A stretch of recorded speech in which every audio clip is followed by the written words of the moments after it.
ఒక రోజు సామలకోట నుంచి ఎర్రవరం పల్లెవెలుగు బస్సు ఎక్కానండి పిల్లలిద్దరిని తీసుకొని. సో అప్పుడు బస్సు కదులుతుండగా ఒక 55 నుంచి 60 ఏళ్ళు ఉండే ఒక పెద్ద ఆయన ఒక చేత్తో స్టీల్ క్యాను ఇంకో చేత్తో సీతాఫలకాయలు ఇచ్చుకొని ఎక్కారు. కదులుతున్న బస్సు ఎక్కడం వల్ల కాలు స్లిప్ అయి పడిపోయారండి.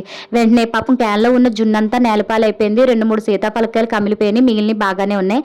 వెంటనే బస్సు ఆఫ్ చేసి కండక్టర్ గారు ఆ అంకుల్ గారిని పైకి లేపి బస్సు ఎక్కించారు. తర్వాత ఆ అంకుల్ గారు నా పక్క సీట్ లోనే కూర్చున్నారండి. ఆయనకి టిష్యూ పేపర్స్ ఇచ్చి బ్లడ్ క్లీన్ చేసుకోమన్నాను. అలాగే వాటర్ బాటిల్ తో వాటర్ ఇచ్చి తాగమన్నాను. ఇంకా వెంటనే కండక్టర్ గారు, ఏంటి పెద్దయినా మీకు అసలు బుద్ధి లేదా, కదిలే బస్సు ఎక్కుతారా ఈ వయసులో ఎవరైనా, కొంచెం ఆలస్యం అయితే అసలు ఏమయ్యేది, ఈ బస్సు కాకపోతే ఇంకో బస్సు వస్తుంది కదా, ప్రాణాల మీద తెచ్చుకుంటారా అని పాపం అతను ఫీల్ అవుతూ, లేదు బాబు నేను మధ్యాహ్నం మళ్ళీ వెళ్ళిపోవాలి వెంటనే అని చెప్పేసి అన్నారు.